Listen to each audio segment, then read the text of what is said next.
Welcome to another episode of Relentlessly Resilient, where real people share real life experiences and the tools they've developed to move forward and live their best life.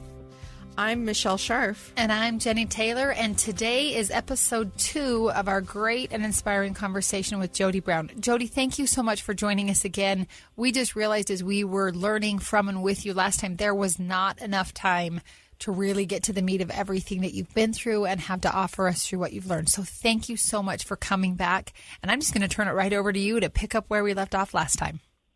Well, thank you. I'm pleased to be here again. It's an honor. And where we left off was that I was fighting for my life in the hospital, trying to find a way to survive what was initially a brain tumor diagnosis, but ended up being a series of complications and side effects from the removal of the tumor that kept me fighting for my life and in the hospital in neurocritical care for 35 days, dealing with facial paralysis, pneumocephalus, a spinal fluid leak, and a host of other conditions. And one of the things I mentioned right as we were closing the last episode was that it was other people who really kept me going. It was knowing that so many other people were fighting for me that gave me the strength to keep fighting when I no longer had the strength on my own. And I can't say how important that was. It really cemented in my mind that no act of kindness is small when someone is in need. We talk often about, little random acts of kindness, or, I just did this little thing, but you don't know when literally someone's life is depending on having that little boost or that little piece of hope for the day. And I loved that I had that amazing support and that network to really keep me going. Part of what I gained from that was sincere gratitude and appreciation for all of the little things that were going right. I started mental checklists, kind of mental gratitude lists of, okay, well, I might still be in the hospital, still fighting for my life, but Tyson is the guy who's the phlebotomist today, and his pinpricks are so gentle and soft they don't even hurt. We had a good meal served today, and I ate something that actually tasted good. Or we got a good report from the doctor. Or one of my favorite CNAs is on staff. Or hearing the familiar voice of a dear friend who called. Or a cute fun text that was sent to me by a girl in my neighborhood. All of those little things became a gratitude list in my mind to realize I had so many things to be thankful for. And that really just gave me strength. And having my family fighting there alongside of me, all of those were critically important. And as things finally started to get a little bit better, and when my life was no longer in such critical care, what I also started realizing is no one knows my body better than I do. And so while the doctors were speculating about what was going on, I could feel what was going on. And I didn't have necessarily the medical terminology to be able to tell them the diagnosis on any given day. I did realize I had more control than I thought I did. And it was when I finally started to take that control back into my own hands that a lot of the real progress came. It was when I stopped saying, yes, I'm just a dummy lying here in the bed, do whatever, needle poke, prod, test you need to do. It was when instead I said, I need you to leave my room and just let me sleep, because what I really need is some rest. It was when I started to really advocate for myself and listen to my body that I was able to start making those small gains. And part of that meant I had to physically get strong enough to be able to leave the hospital.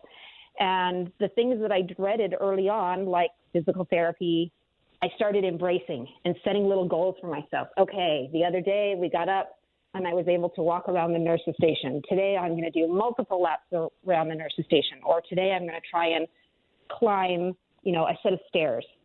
And those sound like small things, but for me, when I'd been kept alive by staying down flat and just on IVs for over a month, my body had really deteriorated.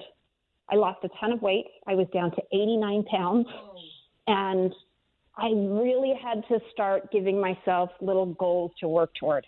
So almost as though I were training for a sport or, had a coach, we started setting little goals and like, okay, here's what I'm going to do today. Here's what I'm going to do today. And kind of wearing myself out by taking the little steps by setting little goals and accomplishing little goals.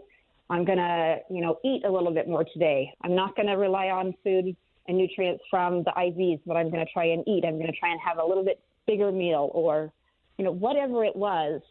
Each little aspect of my care, I started taking control back and setting goals for myself, and also letting the people around me know that I was the one in control instead of them. Now, granted, there were many times during my hospitalization where I couldn't have done that, where I was physically unconscious and I relied on everyone taking the best care of me that was possible. But when I did get to the point where I finally started making real progress, I saw that really it was up to me, that how long I stayed hospitalized was very dependent on how hard I was willing to work and how determined I was to get home and get better, instead of literally just staying there and withering away and dying of hopelessness, which was another very real possibility. So I think one of the things that I would say is you have to learn to trust yourself, trust your instincts, to listen to what your body is telling you, and then to be able to communicate that without fear, to advocate for yourself, to say to someone else who you might think they're the ones in charge, but instead say, no, I'm the one in charge of my body, and let me tell you what I think that I need right now. Of course, you have to take into consideration all of the advice and the things that people with more information and education are telling you. But given all of that, I think it's really important for you to take your journey into your own hands and help map out your path rather than letting others map it out for you. That was one of the things that really helped me get out of the hospital and go home to my family. And I'm so grateful for that. And I will never forget the day that I was able to walk out of that, be wheeled in a wheelchair out of the hospital and go home to my family. And I really thought I would leave kind of feeling like a conquering hero. I imagined this joyous jaunt out of the hospital, and I pictured, the halls lined up with caregivers and just feeling kind of victorious by the time I finally left. And that couldn't have been further from the truth. By the time I left and my room had been cleared, it was being cleaned, and someone else was going to be admitted, and all of the hospital staff had then been assigned to someone else. So when I got wheeled out of the hospital, there was no one there. There was no big celebrations, but my husband was there to take me out, load me in the car, and really help me understand the importance of I was going home. I was going back. And even though the white picket fence life wasn't going to look like it used to, it was a huge step of getting a little bit of that normalcy back, because I was going to be going home and being surrounded by my family and the people who loved me and the neighborhood that had supported me and kept me going. So it was a joyous day. And when we did turn the corner to come into my neighborhood, there were signs and balloons and a parade of people in my neighborhood who were waiting for the car, followed the car all the way to my house. And there were literally dozens of people standing and cheering and wishing me well and giving me hugs and surrounding me with hope and love as I came home. Jodi, the best homecoming ever. One of our guests called his group of friends and family that loved him through his hard times, he called him his healing team. And I'm picturing this. I've been to your neighborhood. I'm picturing your neighbors just standing there like, Jodi, we love you. We're going to help you heal. We're your healing team. Even if the hospital had to go on to be, the next patient, I get that. But those that you love and those that love you, welcoming you home, wanting to cheer you on, that's such a beautiful sight in my mind. I love that, the healing team. I referred to mine as my pack of angels.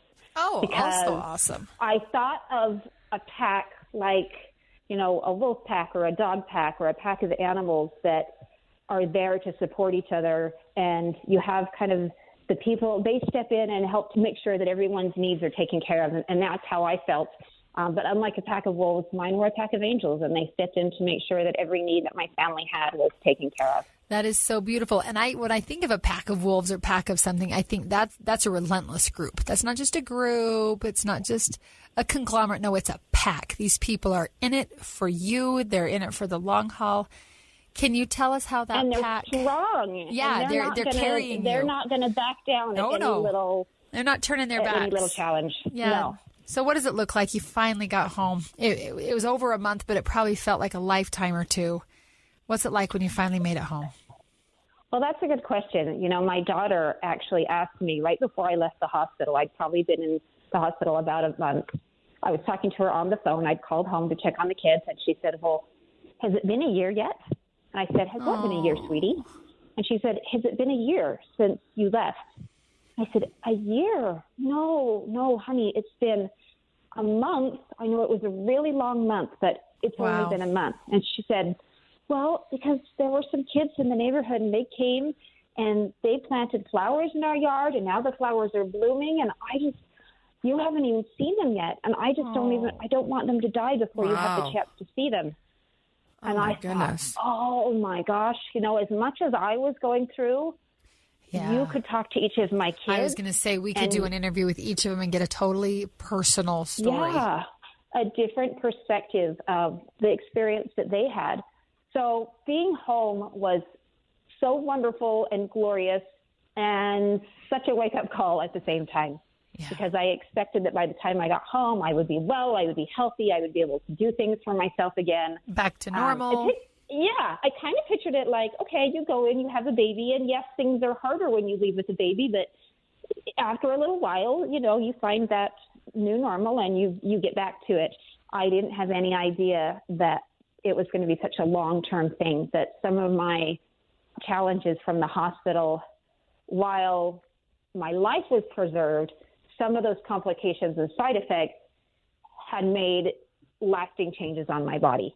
And I was still a very, very sick person and had the facial paralysis and wasn't really able to care for myself. So for many, many months, my mom lived with us and took care of us and just helped as we did those little baby steps back toward what I would say was a little bit more normal life. And some of the things that really, really helped me, again, was setting of goals, creating steps that I wanted to be able to take, things I wanted to be able to achieve. In the meantime, I'd left my job, and I had no idea when I left, how long it would be before I would be able to return. I told them months before, just fill my job, have someone else take it. And they insisted that they would hold my job for me. That ended up being such a blessing in my life because I gave myself a date. I chose the date, but I gave myself a date on the calendar, a deadline, where I'm going to return to work on this day. And because of that, because I had things to look forward to and things that I felt committed to, it helped hold me responsible to myself. It helped me trust myself and work toward these little goals and dates and achievements so that little by little I made these commitments, fulfilled the commitments, and could work toward making progress. And I think that is so important to have hope that things are going to get better and then to create the task to be able to realize that hope, to be able to give yourself commitments, dates, deadlines, accountability for the progress that you want to make. Because it's very easy to say, I'm recovering. Everyone in the world said, oh, Jodi, just do whatever you need to. Don't put too much pressure on yourself. And granted, that's good advice too. And I would say the same thing to others. But there does come that point in time where, yes, you need to give yourself TLC and you need to let your body recover. But for your mental resilience and for the sake of believing in yourself and having that confidence that you still have control over some parts of your life, you need to have things to work toward that you can achieve and to be able to still grow and feel like you're making a difference in your own life as well as others. That was the next step that was big for me. Was everyone had been doing everything for me.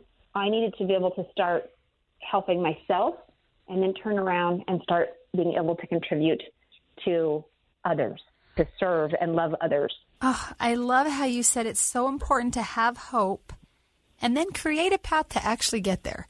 Because hope, real hope, in order for it to do you any good, it can't be this passive, like I'm just going to lay down in the middle of the storm and hope that a rainbow shows up, But I hope I pass my test with flying colors. Well, what are you doing to prepare for that test? Did you open the book?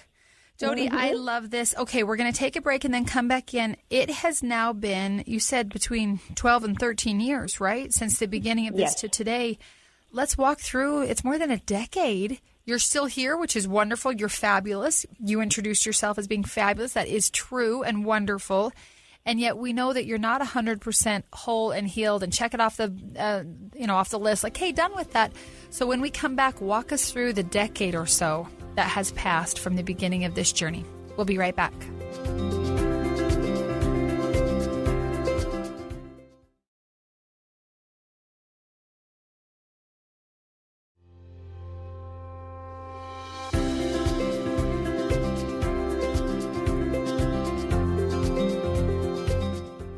All right, Jodi, it's been more than a decade. A decade is a really long time. Like when I think back to where was I 10 or 12 years ago, how different did my life look, my kids, me, my own age, everything. That's a really long time to be on this journey. Can you tell us what it's been like? I think that is a very insightful comment, because that was one of the things actually that was more of a challenge to me than I thought, was when I hit the decade mark. Because going into all of this, and from my initial diagnosis and from my surgeries, we thought it was all going to be temporary. We really believed, the doctors believed, I believed, that this was going to be not a bump in the road, maybe a boulder in the road, but we still thought we would be able to eventually conquer that boulder and get back on the same road. I didn't realize it would truly put me on a different path, that we would have to get around that boulder by finding a different way up the mountain. And when I hit the 10-year mark and I was still not 100% healed and whole, that was a little bit of a mental challenge. And I had to really come to grips with my life may never get back to the way that it was. And indeed, it likely won't. And the picture of the white picket fence life that I had in the beginning is never going to come back in that way. But when I came to the realization of how much I have learned and grown and become better through all of these struggles and the opportunities that I have had, I finally realized that I am not only grateful for this path, I'm not just grateful for the detour, but I wouldn't choose to change it. I wouldn't want to go back and do it again, but I would not want to change it, because it has put me on this upward path for growth, for resilience, for not only changing my life, but also being able to help other people in their lives. Because I did have such a journey, and I continue to be on such a journey. Over the course of the 10 years after I got out of the hospital, I have had, well, now it's been 12 years, and I've since had 15 more surgeries to help with the complications and side effects. The biggest challenges have been with the facial paralysis. I've had multiple, I think I've had 9 procedures just on the area surrounding my eye. I still can't fully blink, but I do now have a mechanical spring implanted into my eyelid to be able to help me open and close my eye. We got to a point where we had to make some pretty big decisions, either to suture my eye closed so that my eye was not damaged from being open all the time, or potentially getting a glass eye. That was a really hard decision to make. In the end, we decided to try this procedure that put a mechanical spring in my eyelid, and that has been helpful. I still do not produce tears. I still do not have a blink, but I can at least have a little bit of closure, which protects my cornea and helps in that regard and has given me back a little bit of quality of life.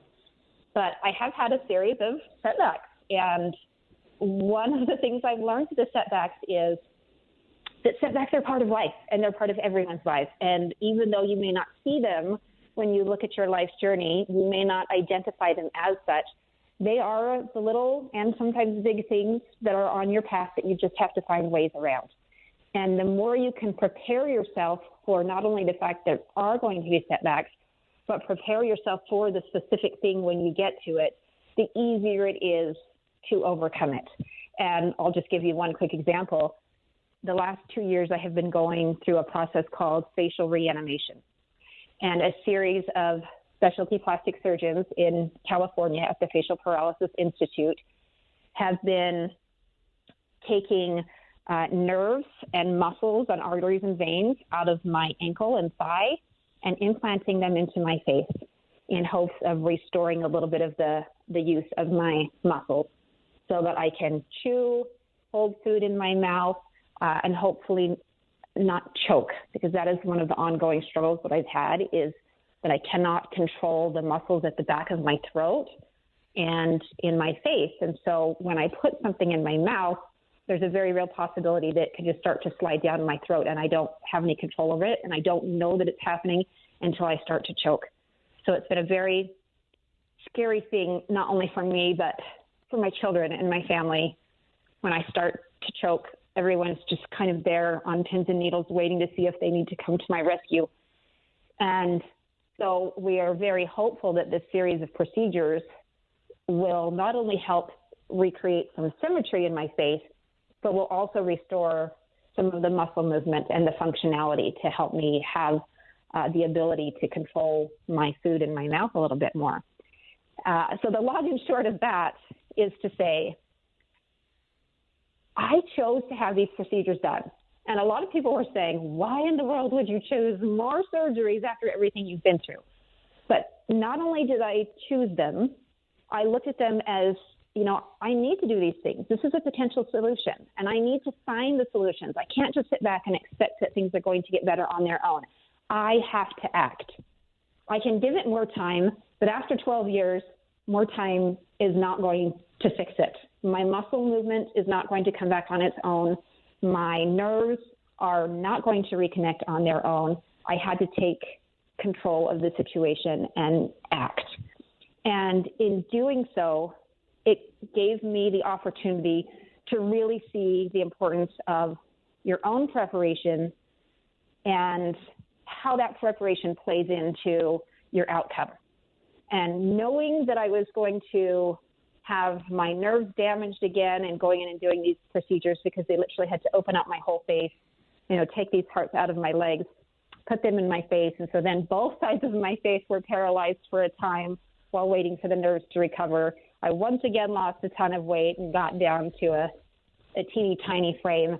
But I really had put myself in a position where mentally I was as ready as I could be. And physically I was as ready as I could be. I knew I wouldn't be able to eat food. So I made tons of packs of individual little packs of protein powders to be able to put in shakes so that I could still get my nutrients. I planned for a recovery process where I would start to, strengthen my body again after the procedures. I really did very specific things and set a very specific plan for how I was going to get through this.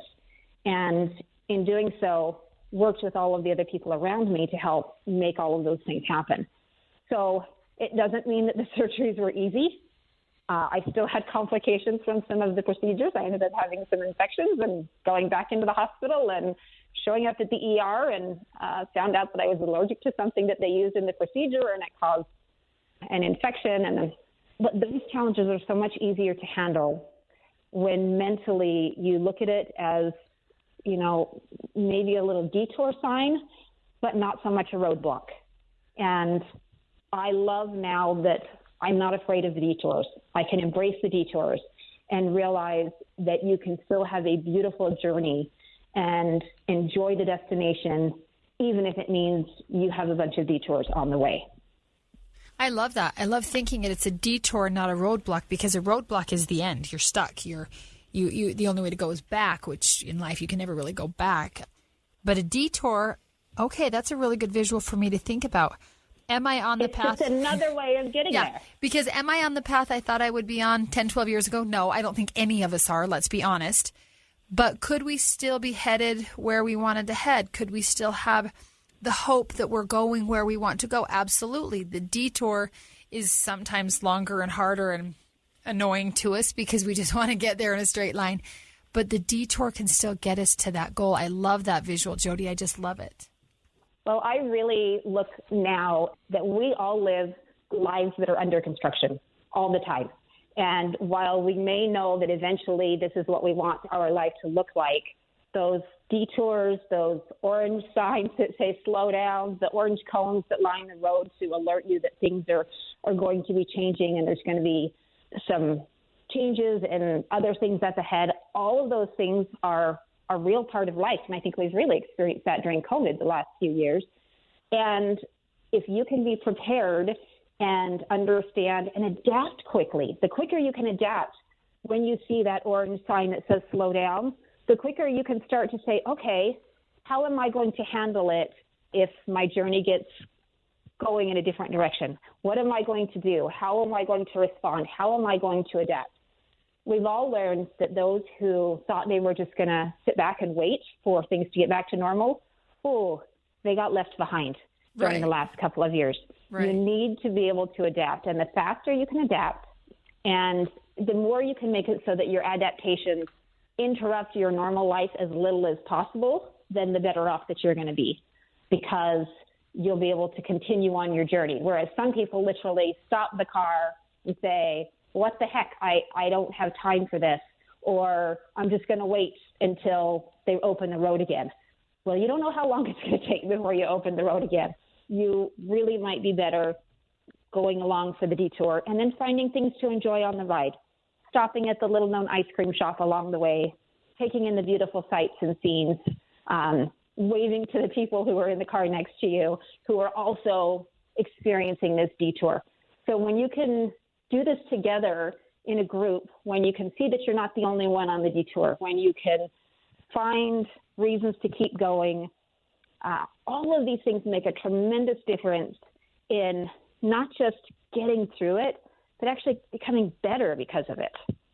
Absolutely. Wow. I love the visual on that, and I love the idea that we can still enjoy the journey along the detour. And I actually think that sometimes those detours are there to provide us opportunity for growth that would have happened in no other way.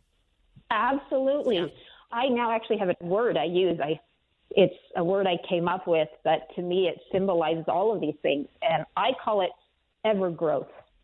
Evergrowth. So you think of evergreen, and people think of evergreen trees as, they're beautiful all the time. Well, they flourish in all seasons, including in the cold and dark of winter.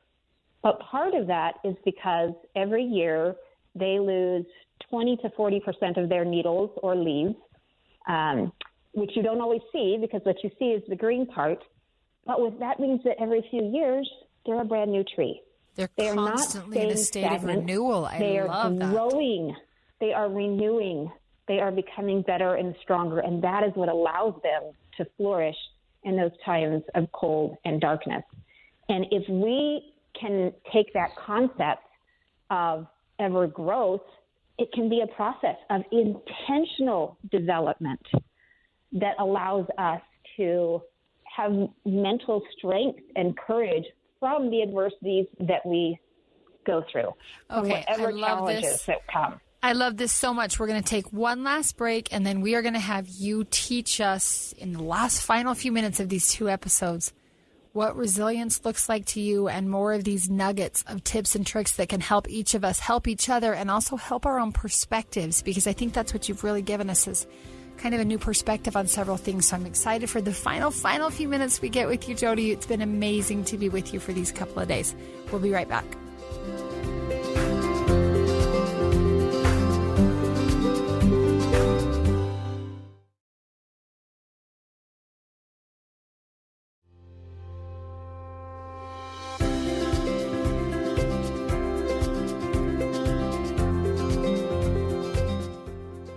Okay, Jodi, we've got the final few minutes of these 2 amazing and inspiring episodes. You've walked us through a decade of everything that could go wrong did go wrong, and you're here and you're fabulous and you're teaching us. We always love to ask our guests, what does resilience look like to you? To me, resilience is ever growth. It is becoming anti-fragile. It is getting better and stronger from the very things that would otherwise seek to weaken or destroy you. It is taking the hardest things in life and deciding to become a better, stronger person because of them, not in spite of them, but because of them. I love when you can talk to people and they can tell you about the hardest thing in their lives and how that also led them to the best part of their lives, to finding themselves, to discovering a new job or journey, or even to have situations like Jennie, you and Michelle have had, where you've had incredible loss, but you have taken on that loss and created an opportunity to help and love others and have compassion because of your own experiences. You have learned and grown and have created opportunities when you could have allowed for entropy or just allowed for that devastation and hopelessness to continue. But you were intentional about it. You made decisions, you followed through, and you did the hard things to actually become better because of your journey. You know, I think that's interesting.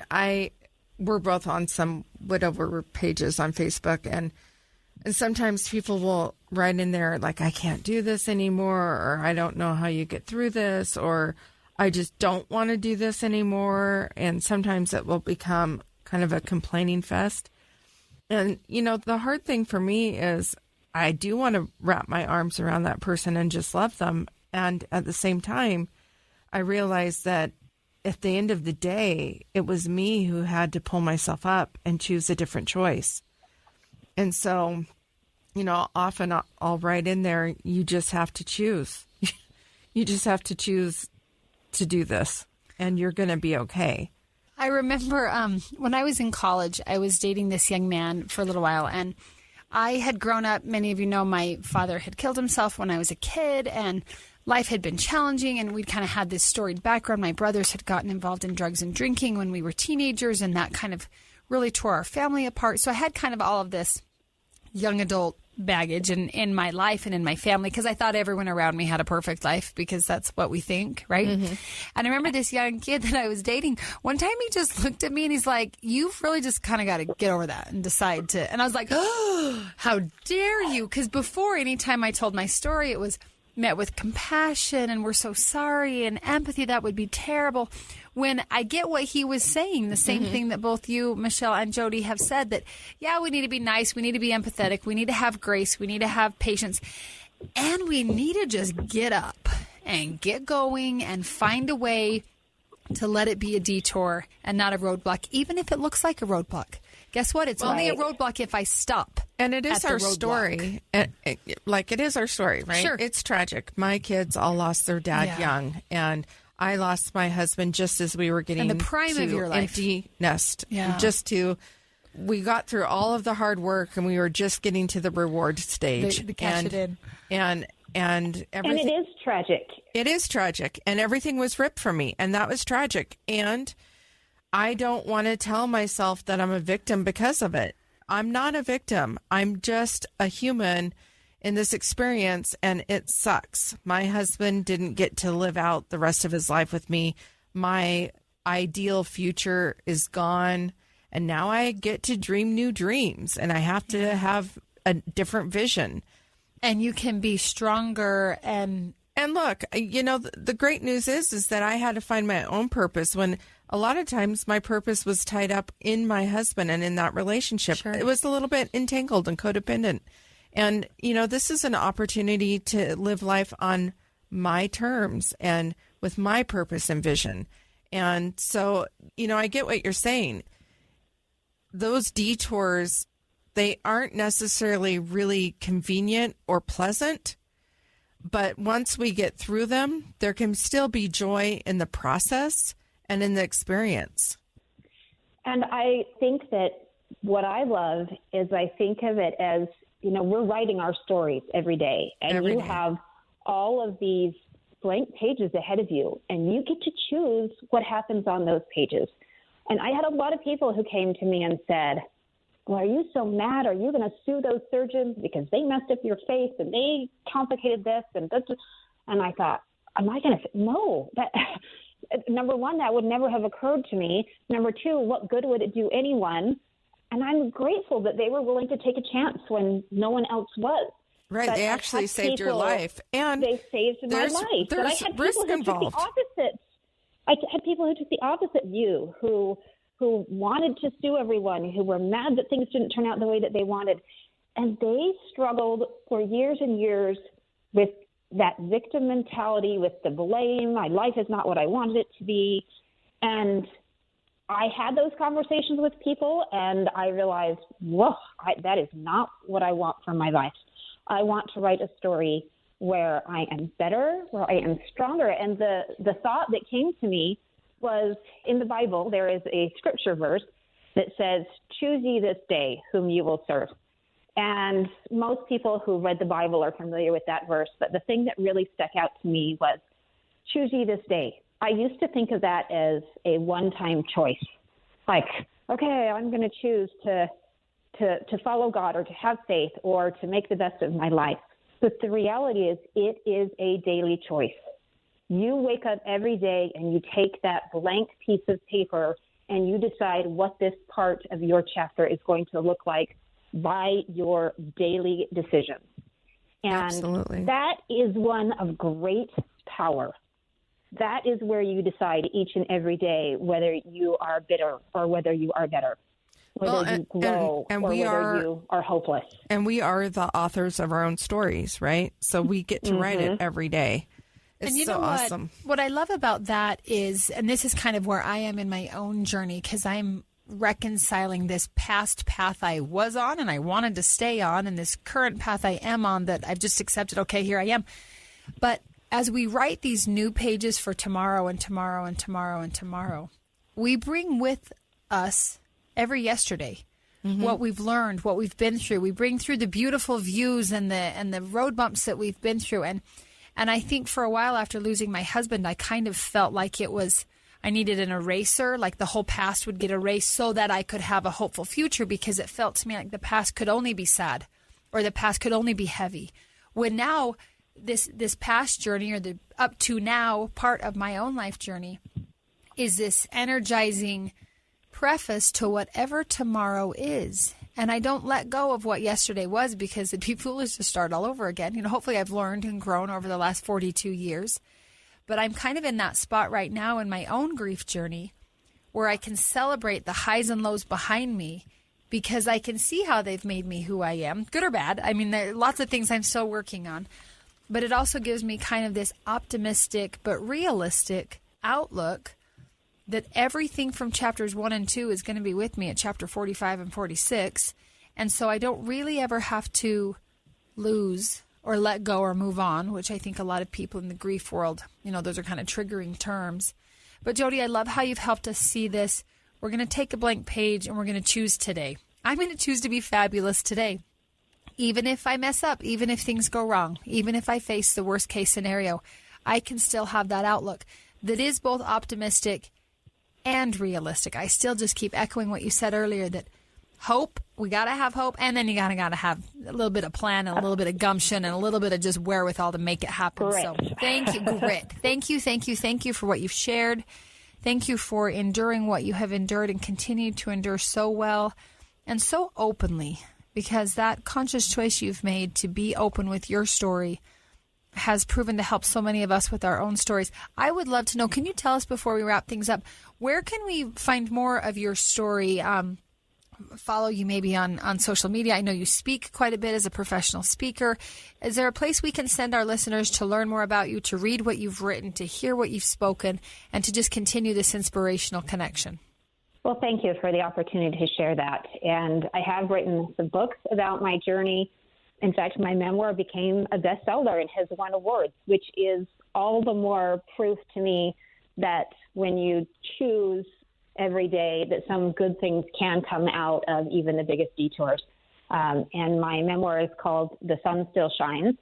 It can be found in any book retailer. It's probably easiest to get on Amazon. And I am very active on social media, specifically on LinkedIn and Facebook, and a little bit on Instagram as well. And all of those you can find me at Jodi, Jodi Orgill Brown, Orgill Brown, Jodi Orgil Brown. Or you can go to my website, which is jodibrown.com. I love it. Thank you, Jodi. Thank you for everything you've shared, for uplifting, inspiring, and teaching us today. Yeah, thank you so much.